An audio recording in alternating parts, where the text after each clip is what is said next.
नमो नमः। आज हम अष्टांग हृदय के सूत्र स्थान के प्रथम आयुष्काम्य अध्याय के प्रथम अध्याय में रोगी के रोग की परीक्षा के उपाय, रोग विशेष जानने के उपाय और भूमि देश का अध्ययन करेंगे। सबसे पहले जो रोगी है उसके रोग की परीक्षा वैद्य किस प्रकार करे उसके बारे में बताया गया है।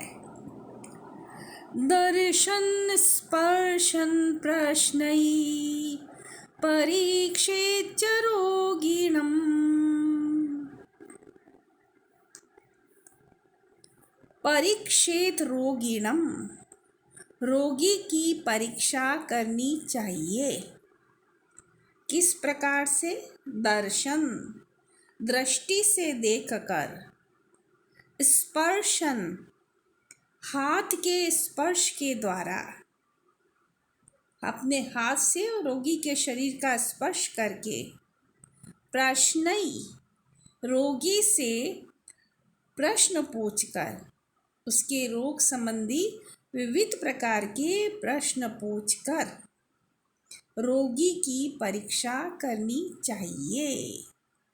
तो दर्शन, स्पर्शन, प्रश्नई, दर्शन के द्वारा यानी वैद्य अपने आँखों से देखकर, रोगी को छूकर, रोगी से प्रश्नों को पूछकर रोगी के रोग की परीक्षा करनी चाहिए। व्याख्या देखें। सुश्रुत ने ततो प्रश्नेन चेति, इस प्रकार प्रारंभ में रोगी देखने के संबंध में दूसरे किसी आचार्य का मत उद्धृत किया है कि दूत, लक्षण, शकुन तथा मंगल की अनुकूलता होने पर रोगी के घर जाना चाहिए। इस मत की सामान्य दृष्टि से उपेक्षा करते हुए वे कहते हैं रोग जानने के 6 उपाय हैं। 5 तो श्रोत्र आदि इंद्रियों से और 6ठा प्रश्न से।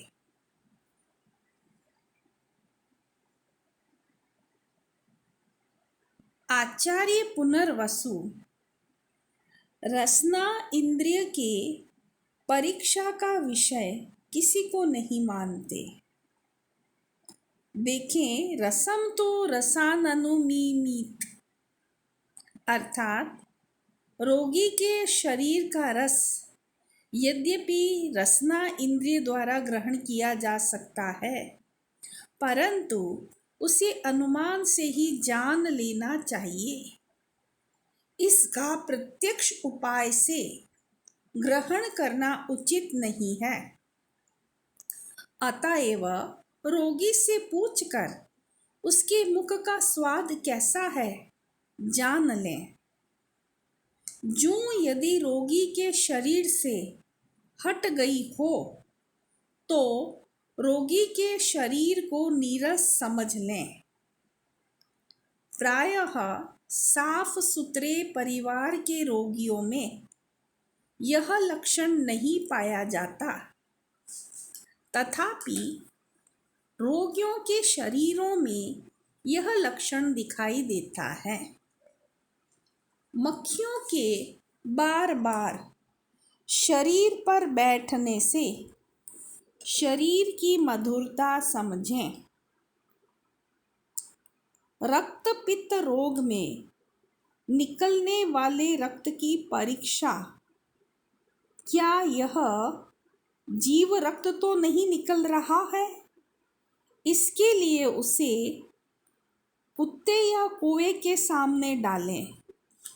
यदि प्राणी खा ले तो उसे जीव रक्त समझें, अन्यथा रक्त पित्त का दूषित रक्त समझें।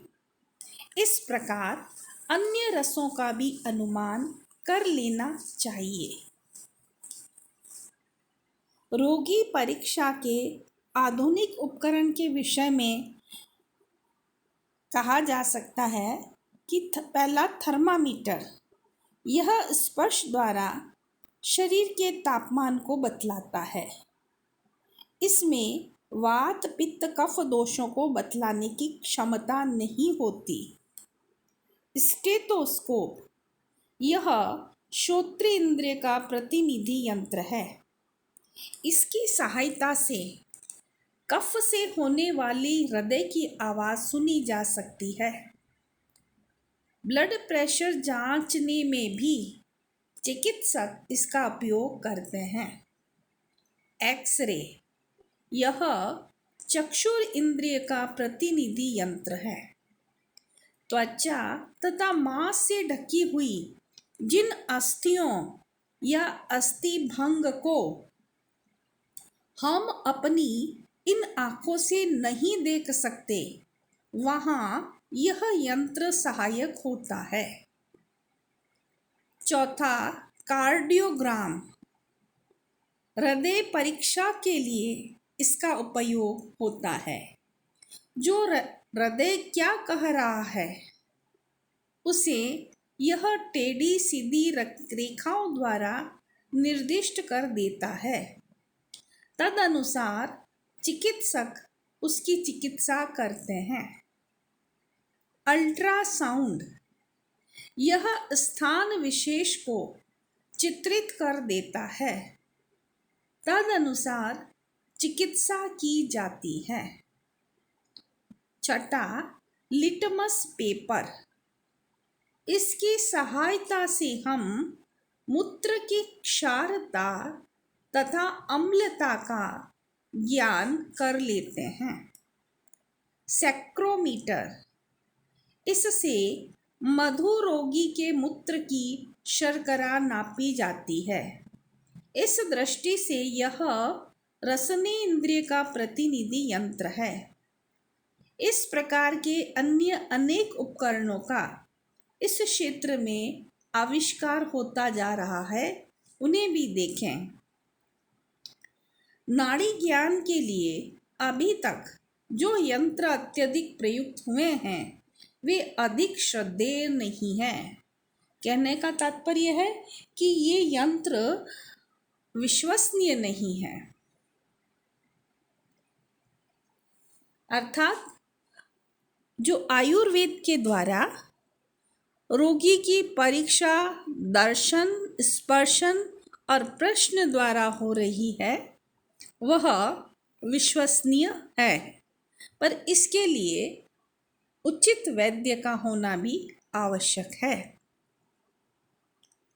अब हम देखें रोग विशेष को किन उपायों से जाना जा सकता है। रोगम निदान प्राग रूप लक्षणोपशयाप्तिभिः,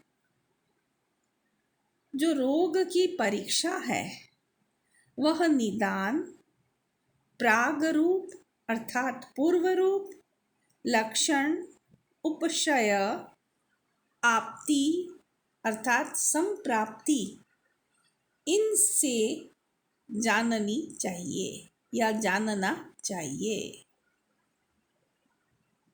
निदान, प्रागरूप, लक्षण, उपशय तथा समप्राप्ति से रोग को जानना चाहिए। निदान किसे कहते हैं? निदान रोगोत्पादक हेतु है। यह दो प्रकार का होता है, एक सन्निकृष्ट अर्थात समीपवर्ती और दूसरा विप्रकृष्ट अर्थात दूर का। यानी रोग उत्पादक हेतु एक समीपवर्ती है और एक दूरवर्ती है। इनमें सन्निकृष्ट कारण भी दो प्रकार का है, एक समीपवर्ती और दूसरा अतिशय समीपवर्ती। इनमें समीपवर्ती कारण रुक्ष, लघु, शीत आदि द्रव्यों का उपयोग है। अति समीपवर्ती कारण तुरंत रोग को उत्पन्न करने वाला कारण है, जैसे पूर्वोक्त वृक्ष आदि सेवन से प्रकोपित वात आदि दोष अथवा विष आदि तत्काल रोग के उत्पादक हेतु। रोग को उत्पन्न करने वाला विप्रकृष्ट अर्थात जो दूरवर्ती कारण है, जैसे प्रमेह रोग को उत्पन्न करने वाले आहार विहार का चिरकाल से अभ्यास।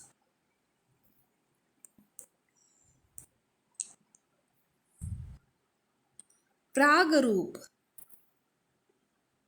रोग की उत्पत्ति से पहले के लक्षण। आप समझिए कि रोग एक राजा है।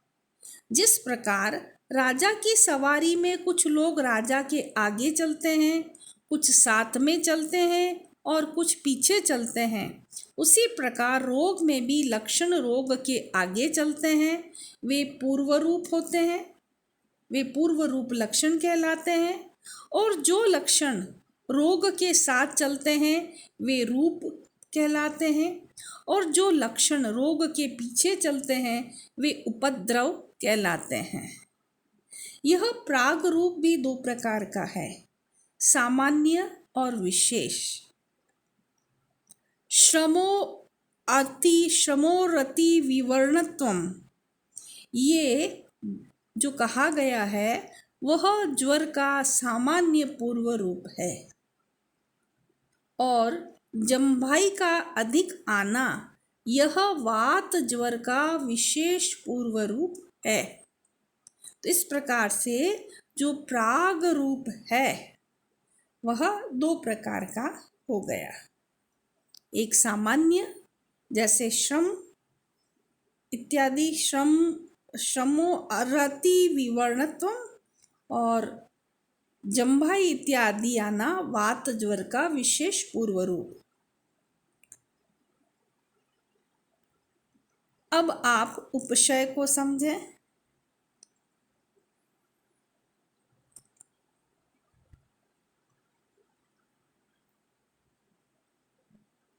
उपशय सूखा अनुबंधी आहार औषध आदि का उपभोग है। इस रोग में इस आहार से या इस औषधि से आराम होता है, इस औषधि या इस आहार से नहीं होता।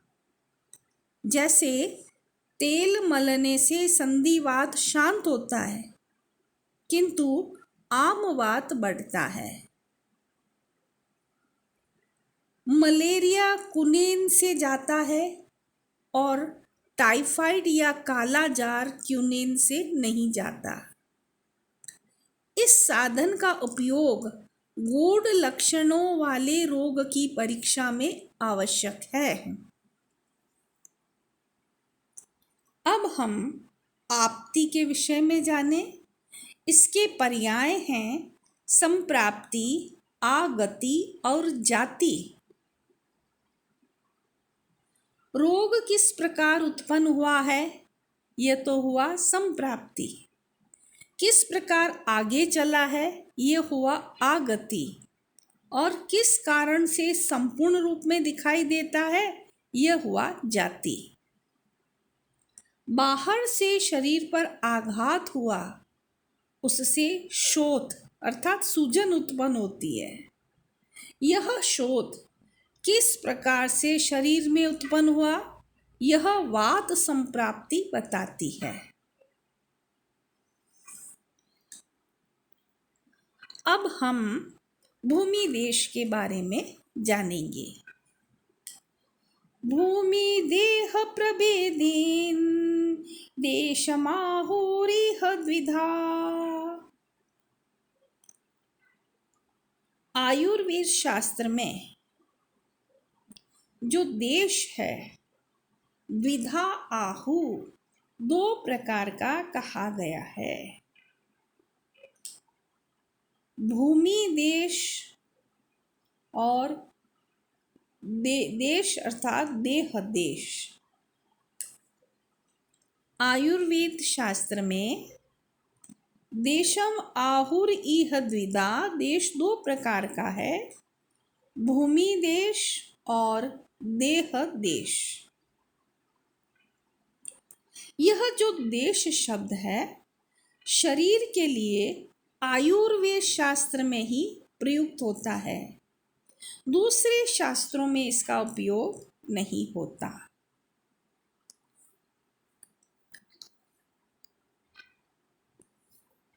वक्तव्य देखें।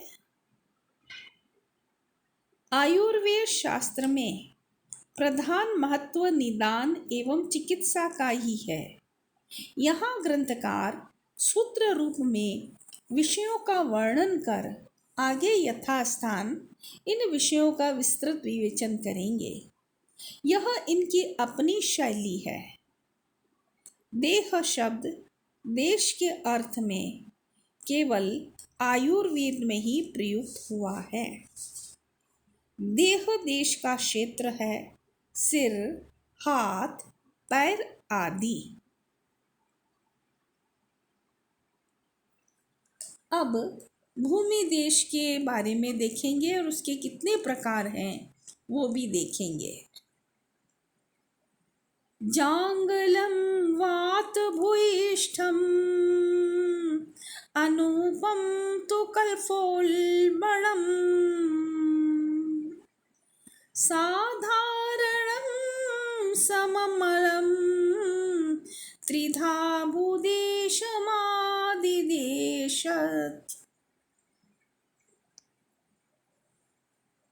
त्रिधा भूमि देशम, भूमि देश तीन प्रकार का आदिशेत कहा गया है। जांगलम जांगल देश, वात भूयिष्ठम जहाँ हवा की अधिकता रहती है, वायु की प्रधानता रहती है। आनुपम आनुपदेश, कफोल्बणम जहाँ कफ की प्रधानता रहती है। साधारणम समम और तीसरा साधारण देश है जिसमें वात आदि समान रूप से रहते हैं। इस प्रकार से जो भूमि देश है वह तीन प्रकार की है।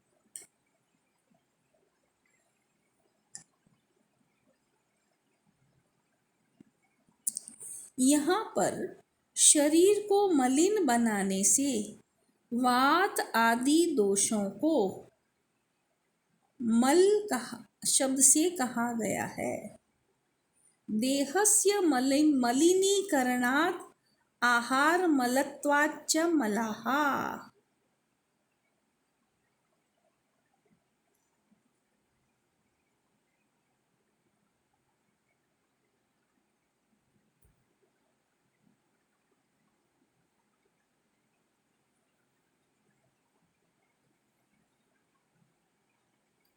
भूमि देह प्रभेदेन से लेकर भूदेशम आदिशेत तक की उक्त तीन पंक्तियां संग्रह तथा हृदय अष्टांग हृदय में समान है। भूमि देह प्रभेदेन से लेकर भूदेशम आदि देशत शब्द की उक्त तीन पंक्तियां अष्टांग संग्रह तथा अष्टांग हृदय में समान है। इस प्रकार यहाँ संक्षेप में भूमि देशों का वर्णन किया गया है। इनका विस्तृत वर्णन चरक संहिता और सुश्रुत संहिता में देखा जा सकता है। इन देशों का परिचय औषध संग्रह, रोग निर्णय तथा साध्य असाध्य का विचार करते समय अवश्य कर लेना चाहिए। उक्त तीनों प्रकार के देश विवेचन से समस्त भूमंडल का विचार किया जा सकता है। शारंगधराचार्य ने तीन प्रकार के देश भेदों की चर्चा इस प्रकार की है। बहु नदकन्नगो अनुपः कफ मारुत रोगवान जांगलो अल्पाम्बुशाखी च पिता श्रृंग मारुतोत्तरः संश्लिष्ट लक्षणो यस्तु देशः साधारणो मतः। जांगल देश रूखा सूखा मरुस्थल है, जैसे भारत का बीकानेर तथा जैसलमेर क्षेत्र तथा बाहरी प्रदेश अरब अफ्रीका आदि। प्रायः ये जल तथा वृक्ष रहित देश हैं। यहाँ पित्तज, रक्तज एवं वातज रोग अधिक होते हैं। आनुप्रदेश विपुल जल तथा पर्वतों से युक्त देश है, जैसे आसाम, ब्रह्मा तथा बंगाल की खाड़ी। नदी नालों से व्याप्त भूप्रदेश, यहाँ कफज तथा वातज रोग अधिक होते हैं। साधारण देश, इसमें वात आदि सभी दोष सम रहते हैं, अतएव यहाँ अधिकांश रोग नहीं होते। फलतः यहाँ के निवासी अन्य देशवासियों की अपेक्षा स्वस्थ, सुंदर, सुडौल शरीर वाले तथा निरोग रहते हैं, जैसे उत्तर प्रदेश, पंजाब आदि के निवासी। आज के लिए इतना ही। धन्यवाद।